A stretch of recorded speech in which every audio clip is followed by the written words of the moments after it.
Hey guys, it's Isabel. In this video, it's going to be amazing. But, what's going to happen in it is I'm going to tell you some things that you probably didn't know, and not many other people know about either. Some people do, some people don't. But like, at the most, only 20, possibly 30 people would know about it. Probably. I'm not sure. But this is around three things that I've discovered, which I think is amazing, personally. Keep in mind things that I've discovered. Me, Minecraft Gamer 26, Isabel Silver, Isabel 7A, all the names I have. It's weird. Anyway, the first one I have right here with me, and you can actually hold it in the hand. But first, just the thing, I'll tell you in a second. First I need to give you some information about this house here. First of all, it's Victorian. This house is Victorian. We live in a Victorian house, guys.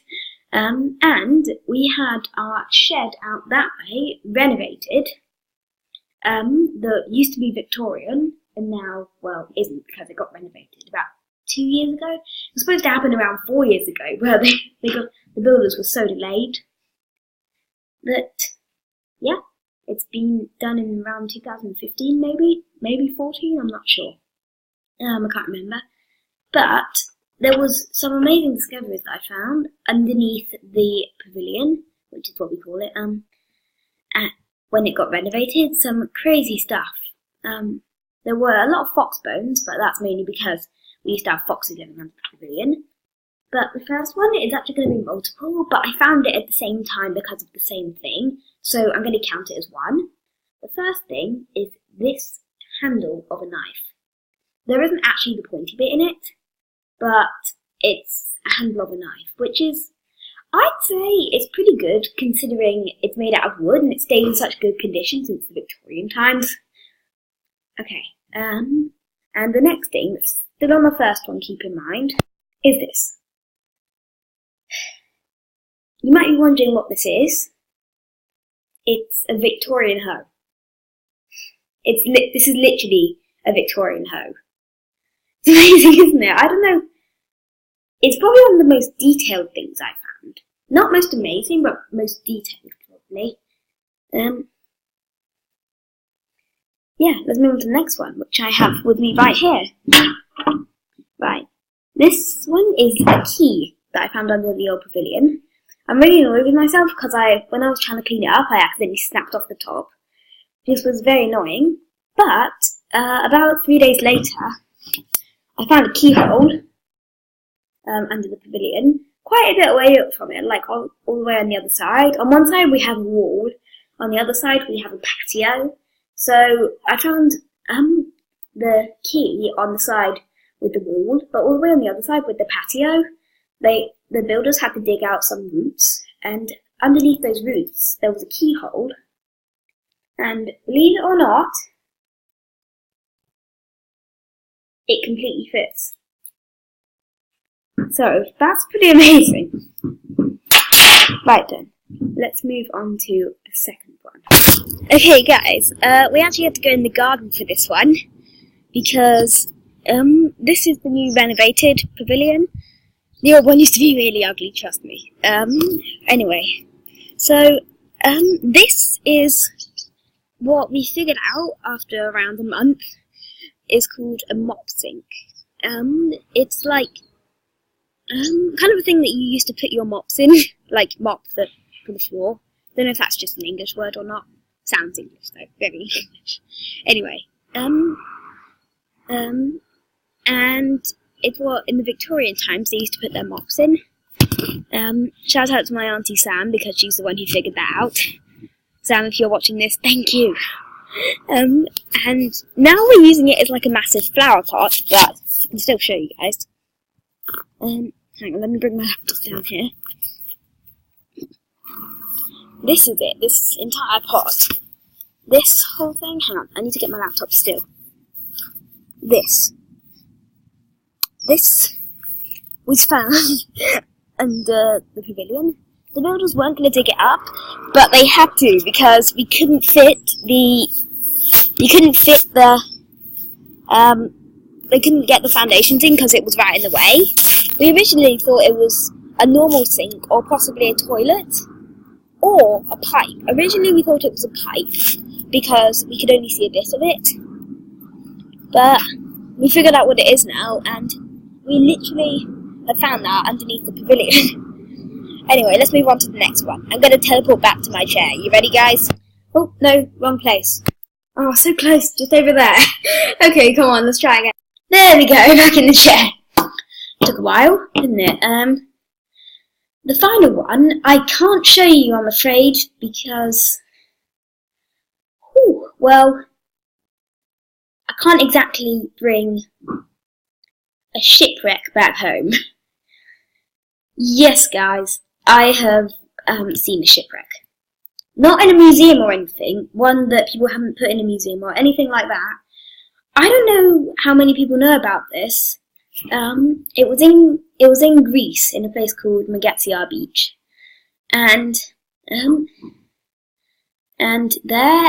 there's 3 rocks, like big rocks far out, which is just to warn people not to swim past them. It's where the waves get a bit more rough and where mainly boats sail, like fast ones. It's mainly like the bit where it says, this is our bay, this is the ocean, pretty much. And on one of those rocks, I can't remember which one it was, I think it was the middle one, there's loads of sea urchins, on all of them, but, sorry guys, just plugging my mouse in, but, there's a shipwreck on it. There's a shipwreck on, so I thought I heard something, there's a shipwreck on the middle rock. I had to hold onto my mum's back because she knew how to get past the sea urchins, and I didn't. I could swim out to it, but she just had to get me on. And she had her head above the water, so she was looking at the rock, knowing where to go. But I had my head below because she told me to look under to tell her if there was a sea urchin nearby. Of course, all the time I was popping my head up saying sea urchin, because they're everywhere on that rock. But then I realised that I saw an anchor. I legit saw an anchor. And then I started seeing ropes and stuff from wood, and I realised that the wood was in a rough formation of a ship. Pretty big one, actually, because when I had a look around the other side, it was all the way around the other side.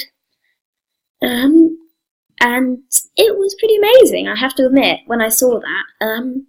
There was also the riggings, I think it's called. They were like a bit in a net, but not very much. Must be pretty old, but I didn't have an underwater camera at the time, and I'm not going back to Greece right at this moment. Darn it, I should have taken a video last time I went to Greece, so not too recent, but still a bit recent. It was around 4 months ago.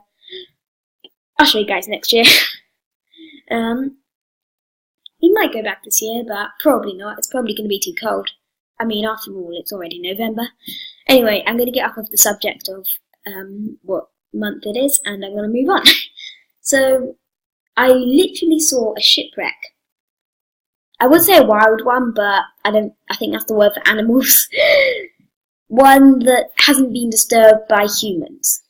Guys, before you asked, kids, if you're watching this, my age or younger, maybe a bit older, nope, there was no treasure chest on the ship. I hugely apologise. Well, there possibly was, but, I mean, there was sea urchins all over it. I mean, if I touched one finger on it, oh my god, it would really hurt. I mean, I remember when I was around 2 years ago when I went to Greece, I came home and we realised that there were sea urchin spines stuck in my shoe. Yeah, well, don't know how we got into that subject. So, yep, I found a shipwreck. And I don't know how many other people know about it, because my dad knew how to get past the sea urchins, but of course he was looking up. My mum was taking me over, and I'm not sure how many other people would swim to that rock and particularly look underwater, riding on their parents' backs. Yeah, so I might only be the only one who knows about it until now. Of course, this video is on YouTube, so I found a shipwreck, guys. I think I've said that enough times. Anyway, I think that's going to do it for this video. That's 3 things, except the first one was kind of 3 itself, but 3 things that I have found which I personally think are incredible. So, bye guys!